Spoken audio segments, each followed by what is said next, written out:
Na aula de hoje, nós vamos focar em solubilidade, mais precisamente no gráfico do coeficiente de solubilidade. Então, aqui nós temos no eixo X a temperatura em graus Celsius e no eixo Y o coeficiente de solubilidade por gramas de soluto por 100 ml de água. Então vamos lá, eu tenho 3 solutos aqui, são três linhas diferentes. O soluto aqui da linha rosa, soluto 1, olha só a solubilidade dele como é baixa. Começa aqui em 10 gramas por 100 ml de água, a temperatura de 0 graus, tá? Porque está aqui no meio, então 0 graus, ok? Conforme eu aumento a temperatura, a linha está subindo um pouco, mas olha como a linha está quase reta, quase linear.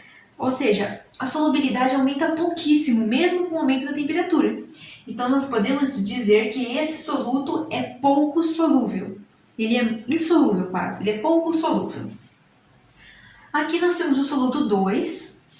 Ele começa com 15 gramas por 100 ml de água a temperatura de 0 graus.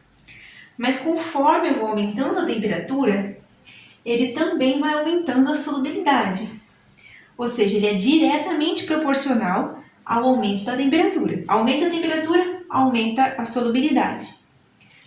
Já o soluto 3, ele começou com 35 gramas por 100 ml de água, a temperatura de 0 graus. Mas conforme eu for aumentando a temperatura, a solubilidade dele está caindo, ou seja, ela é inversamente proporcional ao aumento da temperatura. O que eu posso dizer nesse gráfico aqui? Que o soluto 3 é um gás. Por quê? Porque gases têm uma solubilidade inversamente proporcional ao aumento da temperatura. Ou seja, se eu aumento a temperatura, diminui a solubilidade do gás. Então, eu posso inferir que o soluto 3 é um gás.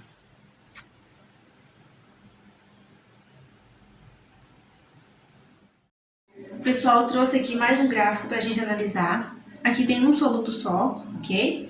Então, vamos lá. Eu já coloquei aqui certinho na curva de solubilidade os pontos para a gente poder identificar correto, né, a temperatura e o coeficiente. Quando eu falo em propriedade daquele material, ou seja, qual é o coeficiente de solubilidade daquele material, em geral, considera-se a 20 graus Celsius. Por quê? Porque é a temperatura ambiente, ok? Então, no caso desse soluto aqui, a 20 graus Celsius, o coeficiente de solubilidade dele é 15 gramas. Então, quando for perguntar qual é o coeficiente de solubilidade à temperatura ambiente, 15 gramas de soluto a 100 gramas de água a 20 graus Celsius. Então, como seria uma solução saturada desse material? Exatamente o coeficiente de solubilidade nessa temperatura. Apenas isso. E se eu acrescentar apenas 10 gramas do soluto a 20 graus Celsius? Então, eu vou ter uma solução insaturada, nesse caso aqui. E se eu acrescentar 20 gramas? Eu vou ter uma solução saturada com corpo de fundo. O que vai acontecer? Das 20 gramas adicionadas, 15 vão dissolver e 5 vão precipitar com o corpo de fundo. Na temperatura de 40 graus Celsius, qual é o coeficiente de solubilidade? Aqui, 20 gramas a 100 ml de água. A 65, que é 65 graus Celsius. Aqui, 30 gramas por 100 ml de água, ok? E como é uma solução supersaturada? Vamos supor que eu tenho aqui a temperatura de 20 graus, ao invés de acrescentar apenas 15 gramas, eu acrescento acima do coeficiente, só que mudo as condições do sistema para forçar uma dissolução. Aquecer um pouquinho, por exemplo, vai forçar uma dissolução.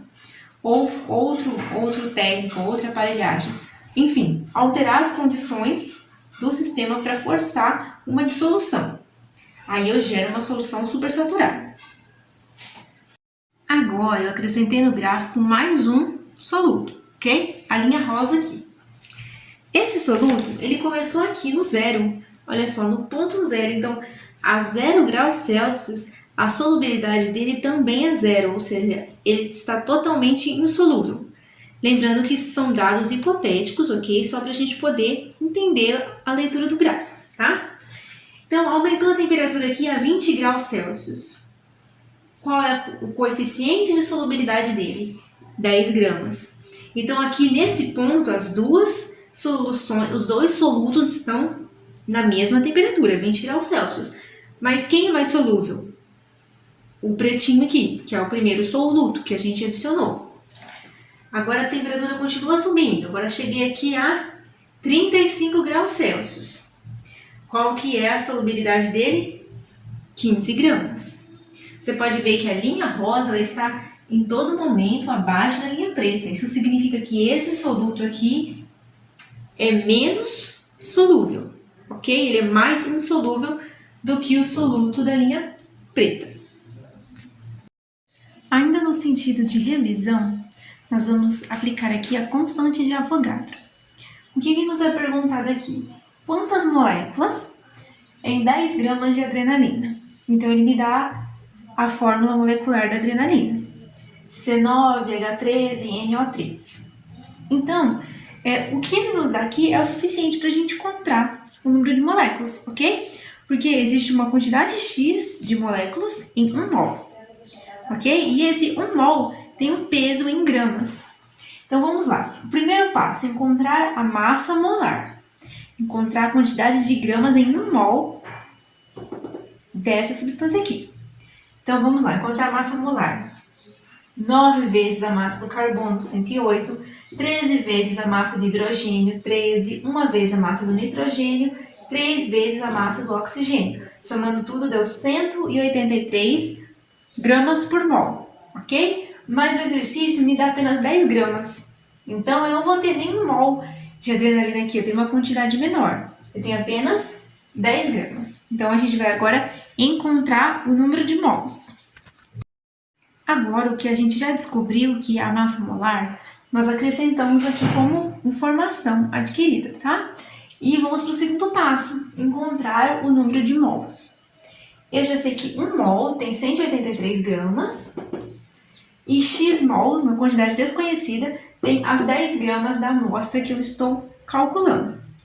Então, regra de 3 simples, multiplica cruzado, 183x é igual a 10. Terminando aqui a nossa divisão, x é igual a 10 sobre 883, eu tenho 0,0546 mol, ou seja, menos de 1/10 de mol. Muito pouco, né? Então, agora que a gente já encontrou o número de mols, a gente só vai multiplicar pela constante de Avogadro e descobrir o número de moléculas. Agora estamos no terceiro passo, que é multiplicar o número de mols pela constante de Avogadro. Lembrando, o que é a constante de Avogadro? Constante de Avogadro é o número de moléculas em 1 mol, ok? Então, eu multipliquei o número de mols que eu tenho, que é 0,0546, pela constante de Avogadro, que é 6,02 vezes 10 elevado a 23. Ok? Essa aqui é a constante. O resultado que eu tive é 0,328 vezes 10 elevado a 23 moléculas. No entanto, essa notação científica não pode ficar assim. Olha só, não tem nenhum número aqui, é 0, a notação científica precisa ser corrigida. Então, corrigindo a notação, ela vai ficar... Eu vou deslocar uma casa para cá, aumentar o número aqui e diminuir a potência aqui. Então, vai ficar 3,28 vezes 10 elevado a 22 moléculas. Ok? Então, tá aí a resolução do número 1 e vamos fazer mais uma aí da constante de Avogadro. Aqui no exercício 2, eu tenho o seguinte. Uma moeda de níquel tem massa igual a 15 gramas. Qual o número de átomos de níquel nessa moeda? Dado massa molar do níquel, 58,7 gramas por mol. Essa aqui é o mesmo da massa atômica, tá? Como eu não tenho uma molécula aqui, eu tenho átomos, eu não preciso fazer aquela conta toda que a gente fez na adrenalina para encontrar, tá? E se eu olhar na tabela, eu já vou ter os dados. Primeiro passo, encontrar o número de mols na moeda. Então, eu sei que 1 mol de níquel tem 58,7 gramas.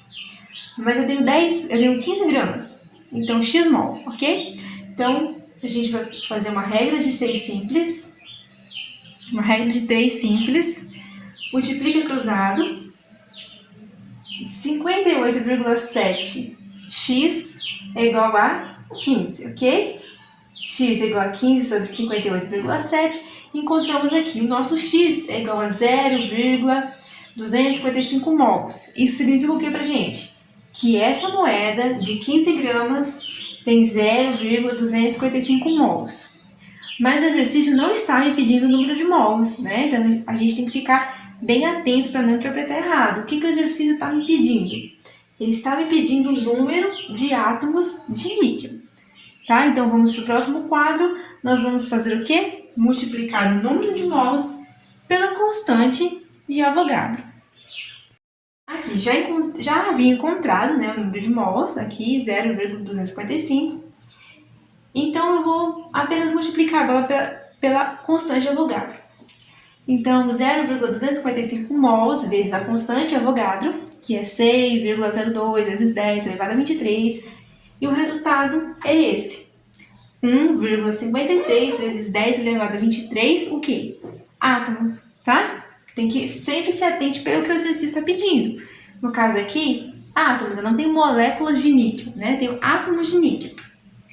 Ok? Então, sempre preste atenção no que o exercício está pedindo. Ele está pedindo o número de moléculas, ele está pedindo o número de átomos, ele está pedindo o número de mols, ok? Então, é necessário muita atenção nos enunciados.